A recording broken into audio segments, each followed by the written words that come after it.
Muchas gracias, buenas tardes a todos. Me alegra mucho que el profesor Arnel haya dado pie al tema de alguna forma u otra cuando mencionaba a estas políticas de tolerancia cero, este tema de la globalización y sobre todo cuando habló en algún momento del profesor Zaffaroni, porque precisamente es Raúl Eugenio Zaffaroni quien introduce esta nueva vertiente en la criminología, que es la criminología mediática. Podríamos decir que se encuentra dentro del tema del control social, que como todos sabemos es uno de los objetos de estudio de esta ciencia. Y bueno, es un tema bastante debatido, incluso en cuanto a si es parte del control social formal e informal, y en fin, que tiene mucha relevancia, mucha novedad en cuanto a los medios de comunicación. Específicamente, hoy me quiero referir aquí a la televisión y a las redes sociales. Es cuando más poder puede ostentar esta criminología mediática. Este poder que fue identificado desde finales del siglo XIX por los sociólogos y que, bueno, hoy quería introducirles precisamente con la definición que hace Zaffaroni de esta criminología mediática. Considera el destacado penalista que esta vertiente de la criminología construye una realidad aparente que pone en riesgo vidas humanas y el propio funcionamiento del Estado.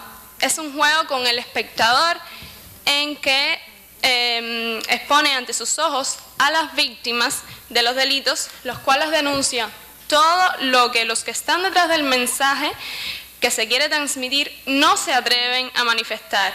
Así se potencia lo emocional para legitimar la perspectiva punitiva de mano dura, que significa aumentar las penas, mayores facultades para la policía, entre otros aspectos. Entonces quería hablarles también que, bueno, en otras palabras, la criminología mediática siempre apela a una creación de la realidad a través de una mezcla de información, subinformación y desinformación en convergencia con prejuicios y creencias basadas en una etiología criminal simplista. Y bueno, ya actualmente la característica central de esta versión de la criminología proviene más bien del medio empleado, ya sea la televisión o los medios de difusión más las redes sociales, como les venía comentando. Por eso cuando decimos discurso es mejor entender que sea un mensaje lo que quieren transmitir.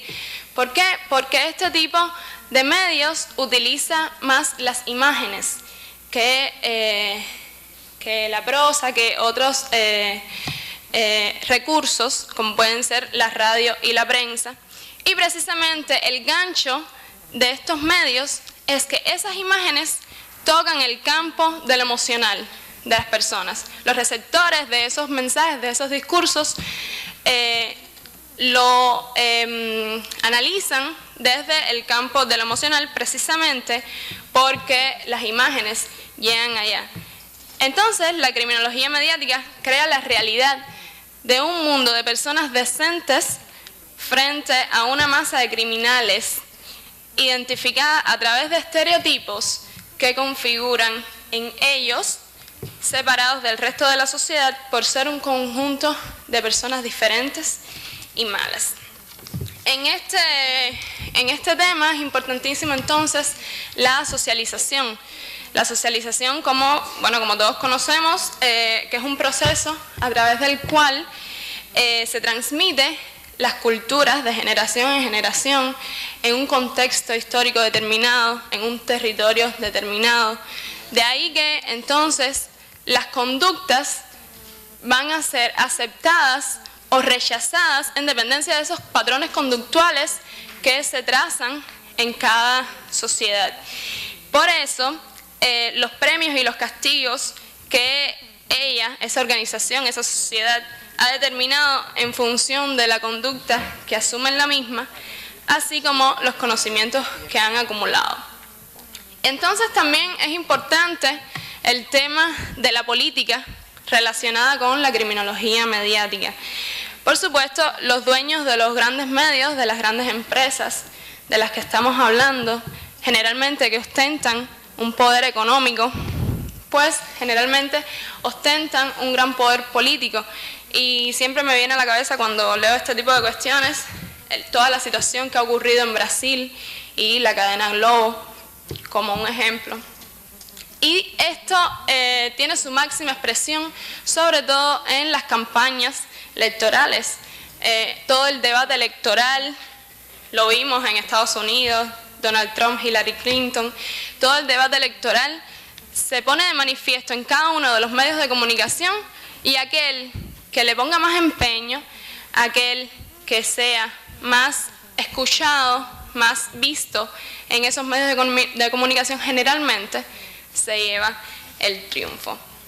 De ahí entonces quisiera terminar con unas ideas de Noam Chomsky, es importantísimo escritor, filósofo, lingüista norteamericano, que ha trabajado mucho este tema de la criminología mediática.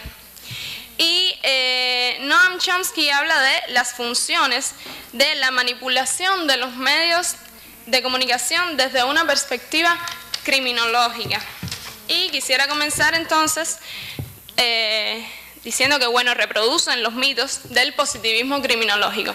Si recuerdan las teorías lombrosianas del criminal nato, del delincuente nato, pues el delincuente es feo, pobre, mal vestido. Pues estos medios de comunicación reproducen en gran medida este positivismo criminológico. También distrae a las personas resaltando lo banal, lo inculto, incluso lo glorifican. Lo vulgar está de moda. Eso lo que lleva es que la ignorancia y la mediocridad prevalece, y el pensamiento reflexivo y crítico es sustituido por un pensamiento emocional que permite psicológicamente inducir ideas, deseos y miedos, evitando por otra parte que se alarmen con los problemas principales de la sociedad.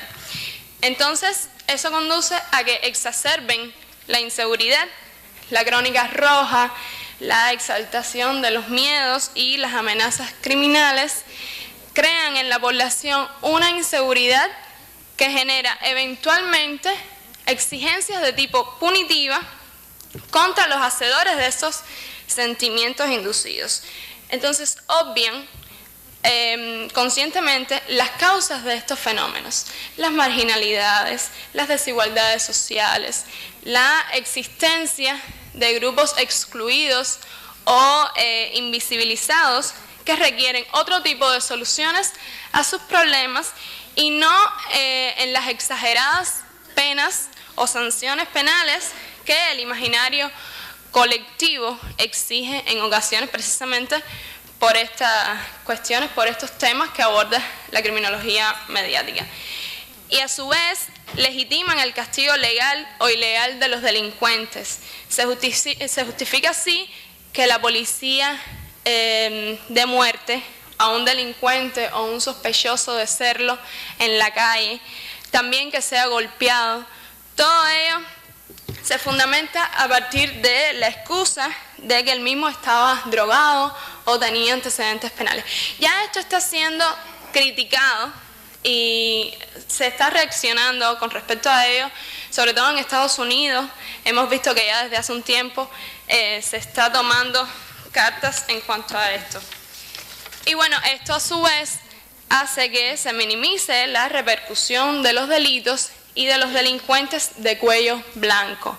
Se visibilizan fundamentalmente los delitos y los delincuentes comunes, y se solapan las consecuencias de este otro tipo de delito que todos sabemos que igual tiene grandes consecuencias, no solo para la sociedad, sino sociedad cubana, sino para el mundo entero. Muchísimas gracias.